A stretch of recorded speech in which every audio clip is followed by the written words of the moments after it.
I'm Ray McKimm and I'm here with my friend Nuala McKeever, writer and broadcaster. Hello, and I'm going to be asking Raymond some probing questions in the run-up to the Assembly election. Raymond, tell me first of all, you're making quite a thing about the fact that you're standing as an independent. Yeah. So why are you standing as an independent? Because the idea of people before party not only just gets me excited, but it's exciting a lot of people. I don't know if you know, but 35 different councils, government bodies across the UK are led by an independent, and 300 of them have independent members. Something's beginning to happen where people are looking at an alternative to party first and people second. You stood and you won the seat as a councillor in Bangor. Yes, that's right. As an independent councillor some years ago. That presumably was motivated by a similar drive. What do you think hampers people if they're in a party as opposed to being independent? Well, certainly from my experience of the last three years, Nuala, seeing an issue come maybe to the chamber to be discussed, something that someone like you or I would have brought that really meant something to our lives, and to see it kind of go through this filter of party whip and party policy and party relationships with other parties, and then you find it gets lost.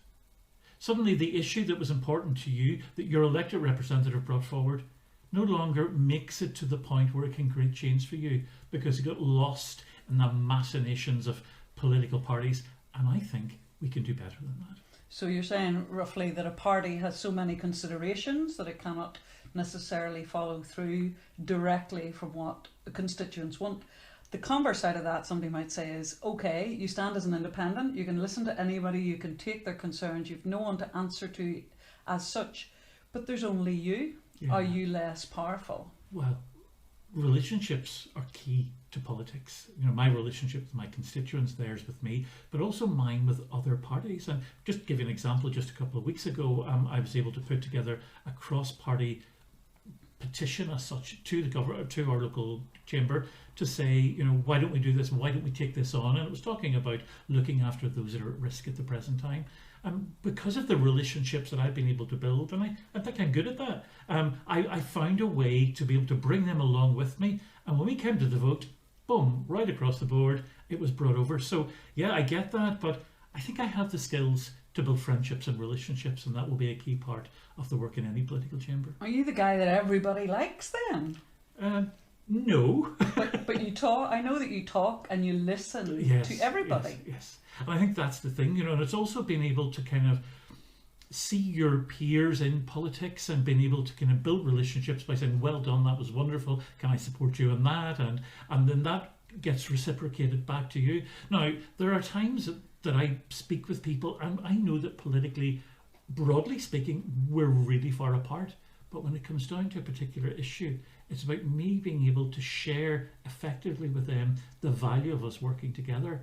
And I've certainly seen that happen, and I would be excited that that could be done across the 90 members of the Northern Ireland Assembly as well. It almost sounds like you're talking about a kind of whole new way of viewing and doing politics.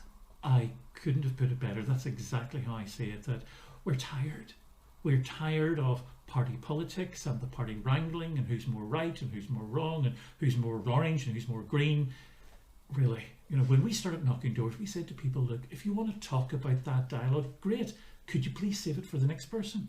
Because we're here and we want to talk to you about, are you well? What do you need to be well? What does your community need to be well? And what if, Nuala, politics was well-being, full stop? And that's what we focused on. Say a wee bit more about that. What do you mean by well-being? Well-being. What do you need to live well? For different people, it's different things, and we can bring in the whole issues of you know the top of that pyramid of need. We can talk about housing. We can talk about access to benefits, access to good health care, etc. But you know, the biggest variable in our well-being, the biggest thing that helps us feel well, is our perception of feeling well. So if we can create a tone within politics where we can get excited again, that we can feel connected to again, and we feel that they're listening and responding, then that in itself has a huge impact. Yeah, I on mean, our own well-being. a lot of the time people will go on the radio and they'll phone in and they'll have conversations in the pub, and it's very easy to say, politicians, blah, blah, blah. There is a sort of an overall negative, there can be a negative view that they're all like this, they're all like that. Clearly all politicians are not the same. But what you seem to be saying is that people have lost faith in politics and politicians because they don't see them actually behaving in a way that people want them, like a normal person would behave in that situation. Do you think what we would call here identity politics, is that the sort of thing that then gets in the way of people being able to cooperate to produce better results? And I think party politics creates a system that keeps us there. I would agree entirely with what you said. And so that they get the votes, so they can stay in power, so they can be the party of influence, they create a system where we become divided with us and them, that we become drawn into the emotional dialogue.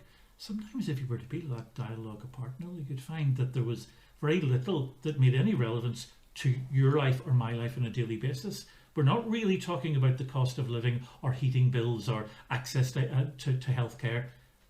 But we keep being drawn back in Northern Ireland to this dialogue that it's really about them and us. And I reckon that serves the party much more than it serves you and me. And how do you, excuse me, let me turn. How do you address, maybe you're just happy to let go of people who'll meet you on the doorstep and say, if you're not for us, you're a Guinness, keep walking.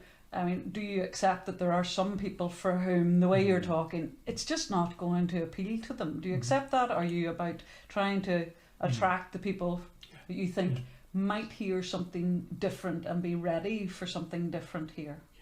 Well, absolutely. I mean, I think in the community that I live in and work in and choose to serve, that there's a great diversity of people. There is a bit of a stereotype for North Down.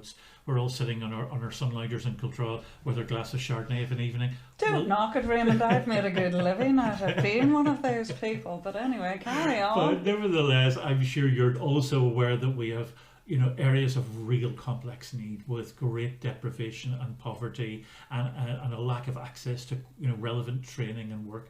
And so when we look at those areas, whether it's on those social issues or maybe it could be on a political and cultural identity issue, there's a wide range of people living in North Down, and I feel that there's something to be said to all of those people, because you know what? I think across all of those categories we have more in common than we have as differences. And I think some of those commonalities are the things that you're going to see in the manifesto that we have created with the community for this election. They are the real bread and butter, if we use that phrase, issues. And I think we've been distracted from those because somehow we think it'll put bread and butter on the table if we're more orange or we're more green. And I think we've worked out that that doesn't actually happen.